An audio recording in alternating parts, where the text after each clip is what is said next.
What's up, Space Pirates? This is your Admiral, the ever-charming Dr. Disaster, and let it be known that the original Knights of the Old Republic games are arguably my favorites of all time. If you haven't played them yet, the first thing that you should do is change that right away. And when you're done, you'll look back on how you spent the last 2 decades and think to yourself, what have I done? But anyhow, you may know that several years ago, a Knights of the Old Republic remake was announced, and considering what a shitty job that Lucasfilm has done with the movies and TV shows in the Star Wars universe, I was practically praying that the game wouldn't end up being made. I just couldn't stand the idea of modern Lucasfilm sinking their filthy paws into beloved characters like Darth Revan or Darth Kreia. Get away from her, you bitch! We haven't heard much of anything about this project in years, basically ever since the writer publicly quit, and I haven't given the KOTOR remake much thought, but I will say this: the developer for this game is none other than Saber Interactive. Yes, the same Saber Interactive which was responsible for the excellent Warhammer 40k Space Marine 2, which was true to the franchise despite all of the progressive elements that have hijacked Warhammer 40k and Games Workshop. The game was an unapologetically testosterone-fueled badass romp like it needed to be. I have come here to chew bubblegum and kick ass, and I'm all out of bubblegum. And this got me thinking that maybe, just maybe, these guys would do a good job with a KOTOR remake. But too bad that it was apparently canceled because we haven't heard much of anything about it.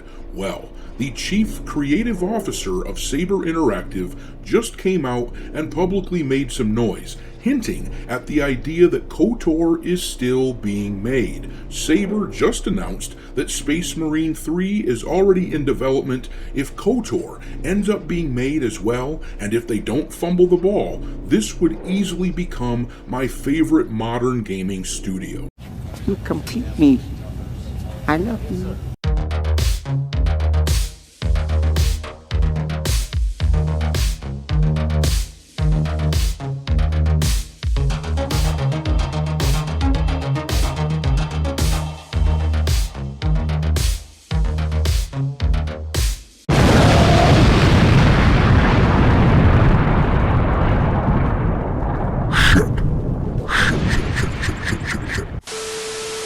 Alright, me hearties, make sure that you hit the like button on this video, share it with your friends, subscribe to the channel if you haven't already, and don't forget to follow me over on X, where my handle is Dr. Disaster 1.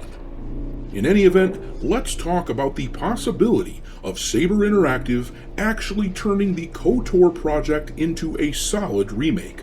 The reason for my sudden optimism surrounding a Star Wars project really stems around the fact that Saber Interactive not only kicked ass with Space Marine 2, but that the CEO of the company came out in support of gamers who just want to play fun games and not be lectured at by progressive activists. He wrote in response to an Asmongold video this past fall, which was discussing Space Marine 2, he said, "I hope that games like Space Marine 2 and Wukong are the start of a reversion to a time when games were simply about fun and immersion. I spent some time as Chief Operating Officer at Embracer, and I saw games there that made me want to cry with their overblown attempts at messaging or imposing morals on gamers. We just want to do some glory kills and get the heart rate up a little. For me, that is what games should be about.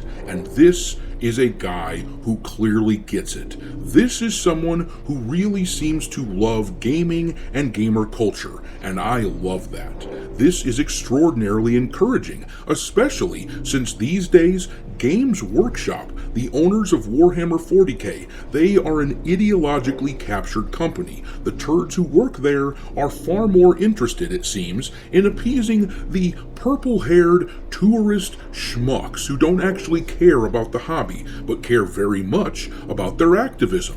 Games Workshop is all about appeasing that crowd. pushing the female custodies nonsense as an example, but Space Marine 2 had none of that. It was exactly what a Warhammer 40k game should be: fierce, bloody, and unapologetic.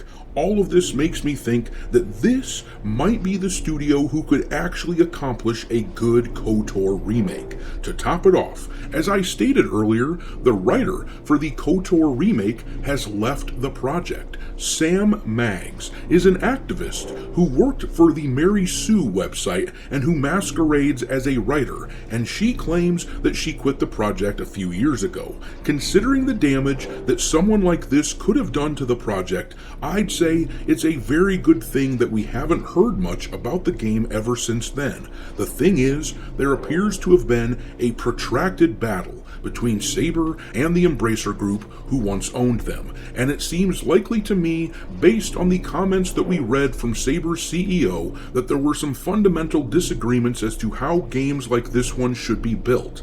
And now that Saber is on their own, and they have broken free of Embracer and taken the KOTOR project with them, well, now there appears to be some pulse in the project. This article here from IGN talks about what has gotten people excited for Knights of the Old Republic to actually be made. It reads, Saber Interactive has insisted all its previously announced games are still in development, despite the radio silence around high-profile titles such as Star Wars Knights of the Old Republic Remake. Hot on the heels of the announcement of Warhammer 40k Space Marine 3, Saber Chief Creative Officer Tim Willits tweeted to reassure the studio's fans that everything it's announced is still in the works. Saber Interactive is one of the largest independent developers in the world, Willits said. We are working on numerous games across many different genres. Everything that we have talked about is still in development. We will share information on upcoming games when we have something cool to share. The most obvious subject of Willits' statement is the KOTOR remake, which remains one of gaming's most elusive projects. Announced in 2021, the long-awaited remake has changed hands multiple times, seemingly stopped development, and restarted again, and after 4 years has failed to materialize. In April 2024, Saber Interactive CEO Matthew Karch confirmed the company took KOTOR with it during its split from Embracer and that the game was still in active development. It's clear and it's obvious that we're working on this, he said at the time. It's been in the press numerous times. What I will say is that the game is alive and well, and we're dedicated to making sure we exceed customer expectations. Now, with all of the context surrounding this studio and this game, I have to say that I actually might believe this guy. This is actually very difficult for me to process, but I am actually finding myself cautiously optimistic about a Star Wars project. I kinda can't believe it, though let me stress once again that my optimism stems entirely from Saber and has nothing to do with Lucasfilm, whose involvement in any way would likely damage the game. But we'll see what happens. I'm gonna leave it there. What do you think about this game? Is Saber Interactive capable of making it into something awesome, or is Star Wars too far gone even for them to make a good Star Wars game? Drop your thoughts into the comment section below, and we will talk there. Thanks for watching, me hearties. If you haven't already, your Admiral is inviting you to subscribe to the channel and become a part of the crew. Life as a space pirate may not be glamorous, but there's always plenty of booty.